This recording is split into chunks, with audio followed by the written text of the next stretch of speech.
మామూలుగా పబ్లిక్ ఎట్లా ఫీల్ అవుతారు, పోలీస్ కేసు చేసి గొడవలన్నీ ఎందుకో ఏమనుకున్నారో ఏమో వాళ్ళు. అప్పుడు ఏమి ఇంకా ఇవి ఏమంటారు వాటి వల్ల పోస్ట్ మార్టం అవసరం లేదు అట్లా అని అనుకున్నారు. కానీ పోలీస్ వాళ్ళు అక్కడికి వచ్చి ఆమెకి అందరికీ చెప్పి మీరు పోస్ట్ మార్టం తప్పకుండా చేయించుకోవాలి, రాబోయే కేసులలో చాలా డేంజర్ ఉంటుంది అని వాళ్ళు చాలా అందరినీ కూడా వాళ్ళు ఎక్స్ప్లెయిన్ చేయడం జరిగింది. అప్పుడు నేను అనుకుంటాను, బహుశా అది నేను చూడలేదు, అన్నపూర్ణ గారని వారి వైఫ్ పాపము ఆమె అప్పుడు కంప్లైంట్ ఇచ్చినట్టున్నారు. ఇది జరిగింది, ఆ రోజు జరిగినటువంటి ఇన్సిడెంట్ దీన్ని మాట. ఎందుకనంటే మేము ఎంతసేపటికి ఆ సీన్ అప్పుడు అంతా నేను లేనండి, ఏది చెప్పినా ఊహాజనితంగా చెప్పడం ఇట్లా నాకు చెప్పడం ఇష్టం లేదు. 21st రోజు 21st రోజు ఈవినింగ్ 4:35 ఆ పీరియడ్లో అనుకుంటాను, టైం నాకు ఎగ్జాక్ట్ గుర్తులేదు, ప్రాబబ్లీ అదే టైం.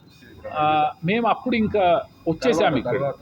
తర్వాత నిన్న మొన్న రాత్రి మా దగ్గర అసోసియేషన్ మా జనరల్ సెక్రటరీ గారు వాళ్ళు మెసేజ్ పెట్టారు, మనం రేపు మార్నింగ్ 10 o'clockకి ఒక మీటింగ్ 10 o'clockకి అందరం కలిసి పోలీస్ స్టేషన్కి వెళ్దాము, ఆయన ఎవరైతే కొట్టాడో ఆ మనిషి ఇంకా అరెస్ట్ కాలేదు కాబట్టి మనం పోయి వాళ్ళ మీద మీరు ఎట్లా అయినా అరెస్ట్ చేయండి అని చెప్పి మనం అందరం రిక్వెస్ట్ చేయడానికి పోదామని మొన్న రాత్రి మీటింగ్ అయింది. అయితే సరే అనేసి నేను మామూలుగా 9:45 10కి నేను కిందికి వచ్చాను, అందరు కూడా వచ్చారు. నేను వచ్చే లోపలనే ప్రెస్ వాళ్ళు కూడా ఉన్నారు అక్కడ. వాళ్ళు ప్రెస్ వాళ్ళని నాకు తెలీదు, వాళ్ళకి మా సెక్రటరీకి వాళ్ళకి తెలిసేమో, వాళ్ళతోని మొత్తం జరిగిన ఇన్సిడెంట్ అంతా చెప్పడము జరిగింది అన్నట్టు. జరిగినప్పుడు వాళ్ళు కొన్ని ప్రశ్నలు అడగడము, ప్రశ్నలకు వీళ్ళు జవాబు, అందులో నేను కూడా జవాబు చెప్పాను. ఆయనను పట్టుకున్నారా అది ఇది అని అంటే పట్టుకోలేదు, ఇంకా పట్టుకుంటే చాలా బాగుండేది, మనం పోయి ప్రెషర్ చేద్దామని వాళ్ళు అందుకనే పోతున్నాము అని చెప్పడం జరిగింది. అన్నారంటే మీరు, నేను వైష్ణవి మౌక్తిక అపార్ట్మెంట్స్లో 103 ఫ్లాట్లో ఉంటాను. నేను 21 నాడు జరిగినటువంటి ఘటన క్రమం ఏంటంటే నాకు తెలిసినంత వరకు బయట చాలా గట్టిగా అరుపులు వినబడుతుండే, ఏదో మామూలుగా ఎవరో కొట్లాడుకుంటున్నారేమో అని అనుకున్నాను నేను. ఇంతలో మా అసోసియేషన్ ప్రెసిడెంట్ అయినటువంటి నాగిరెడ్డి గారి గొంతు వినబడింది గట్టిగా. వినబడేటప్పటికి ఏమైందని పోయి నేను కారులో కూర్చున్నటువంటి వ్యక్తిని వెళ్ళి కాంపౌండ్ వాల్ నుంచి చూస్తే నాగిరెడ్డి గారు కనబడ్డారు. అరే ఈయనతోనే కొట్లాట అవుతుందనేసి నేను భావనతో బయటికి పోయి చూసేటప్పటికి నాగిరెడ్డి గారి షర్ట్ మీద ఇక్కడ బ్లడ్ అంటే ఉండడము, ఆయన చెవి మీద బ్లడ్ ఉండడం చూశారు. ఆ ముందర ఇంకొక మనిషితోనే ఆర్గ్యుమెంట్ నడుస్తుంది. నేను ఇమ్మీడియట్గా నాగిరెడ్డి గారిని చూడంగానే ఆ మనిషిని పట్టుకుని, బుద్ధి ఉందా నీకు, వయస్సు అది చూడవా, అట్లెట్లా కొడతావని చెప్పేసి నేను నా మ్యాక్సిమం ప్రయత్నం కంట్రోల్ చేసే ప్రయత్నం చేస్తుంటే ఇంతలో మా అసోసియేషన్ సెక్రటరీ అయినటువంటి చంద్రకాంత్ గారు పైనుంచి ఉరుక్కుంటూ వచ్చాడు. ఆయన నేను ఇద్దరం కలిసి అయినంత వరకు ఆ పుట్లాటని ఆపేటటువంటి ప్రయత్నం చేసినా కానీ ఒకటే అరవడము, గట్టిగా ఆవేశంగా తిట్టుకోవడము, ఏమీ వాళ్ళు కంట్రోల్ కాలేదు. తర్వాత మెల్లిమెల్లిగా అది సబ్సైడ్ అయింది.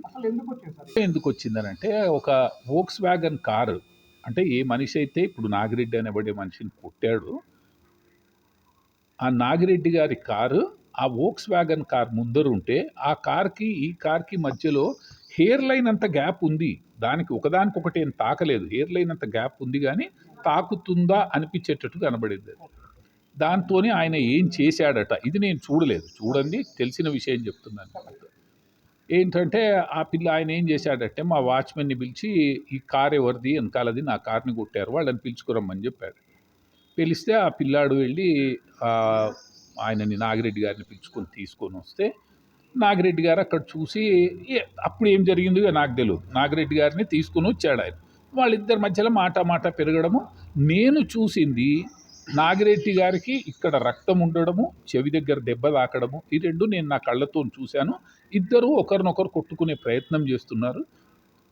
ఈ సీన్ అప్పుడు నేను పోయిన తర్వాత ఇప్పుడు తెలుస్తుంది ఏంటంటే ఆయన పేరు జవ్వాది కృష్ణ అని చెప్తున్నారు. మామూలుగా చేతులతో కొట్టుకున్నారు.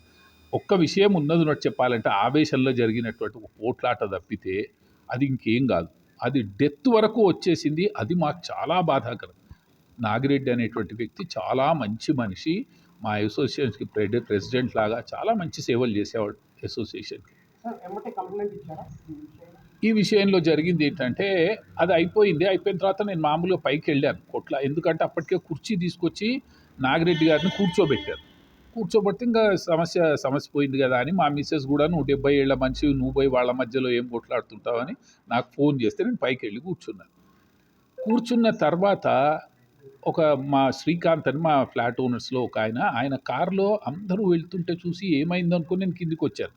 వచ్చేటప్పటికి నాగిరెడ్డిని హాస్పిటల్కి తీసుకుపోతున్నారంటే ఏమైందో నేను ఇమ్మీడియట్గా కారు తీసుకొని నేను కూడా వెళ్ళాను.